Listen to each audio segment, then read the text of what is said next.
The full UFO bill text just dropped. Yo, check this out. If you watched my last video, you know that the Senate just announced on Friday, July 13th, that they're proposing legislation to basically go public about what the government knows about UFOs and bodies and craft.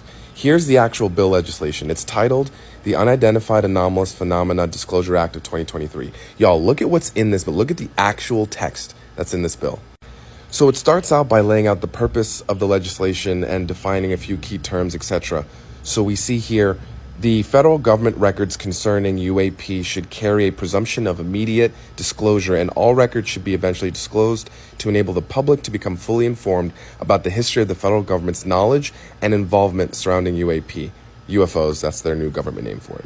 They go into some definitions. So the first one we see that's interesting here is close observer, meaning anyone who's come to close proximity to unidentified anomalous phenomenon or non-human intelligence, which they go on to define later.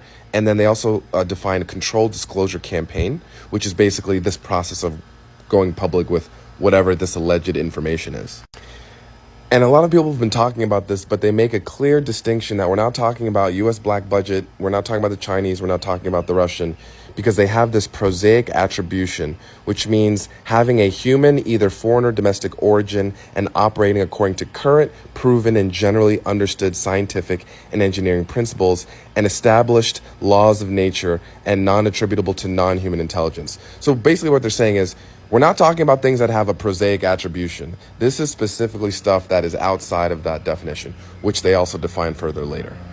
It's also interesting they specifically define public interest as means the compelling interest in the prompt public disclosure of UAP records for historical and governmental purposes and for the purpose of fully informing the people of the United States about the history of the federal government's knowledge and involvement surrounding UAP.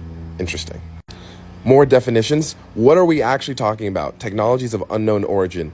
They define it as any materials or metamaterials, ejecta, crash debris, mechanisms, machinery, equipment, assemblies or subassemblies, engineering models or processes, damaged or intact aerospace vehicles, and damaged or intact surface, ocean, and undersea craft associated with UAP, or incorporating science and technology that lacks prosaic attribution, what we just talked about earlier, or known means of human manufacture. We're not talking about black budget programs, y'all. So all of the rumors and allegations have been that there are these legacy programs that have existed for a long period of time. They define what a legacy program is. They say all federal, state, local government, commercial industry, academic, private sector endeavors to collect, exploit, or reverse engineer technologies of unknown origin or examine biological evidence of living or deceased non-human intelligence that predates the date of the enactment of this act. That's what a legacy program is. They then go on to define what they mean by non-human intelligence. The term non-human intelligence means any sentient intelligence, non-human life form, regardless of nature or ultimate origin, that may be presumed responsible for UAP or of which the federal government has become aware. They define it specifically in federal legislation for the first time.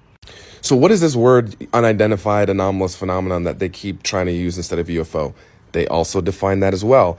UAP means any object operating or judged capable of operating in outer space, the atmosphere, ocean surfaces, or undersea, lacking prosaic attribution due to performance characteristics and properties not previously known to be achievable based upon commonly accepted physical principles.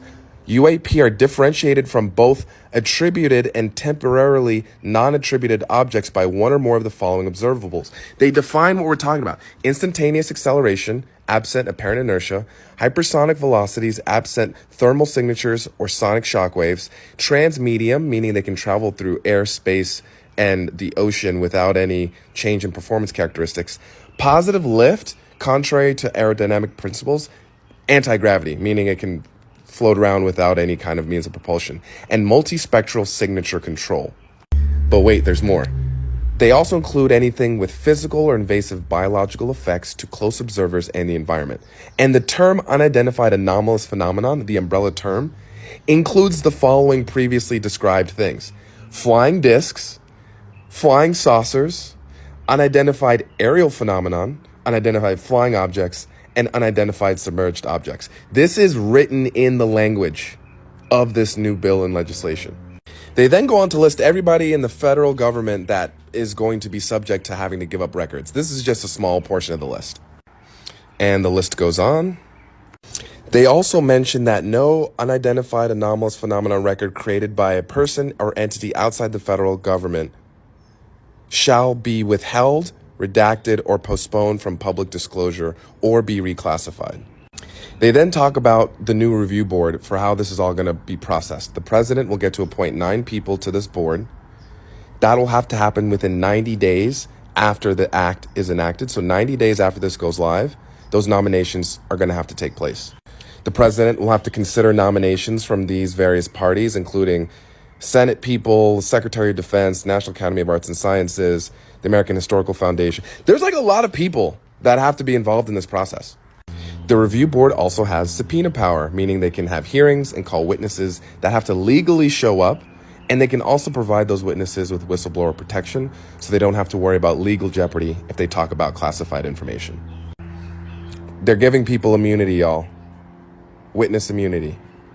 And towards the end, this is probably the craziest part. Disclosure of recovered technologies of unknown origin and biological evidence of non-human intelligence.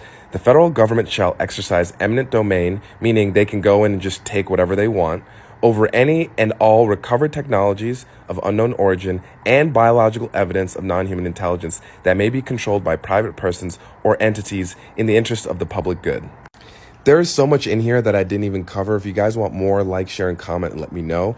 And this is available online. It's 64 pages. You can read it yourself. I encourage everybody to go and actually read it yourself. Read it yourself. I think you'll be surprised.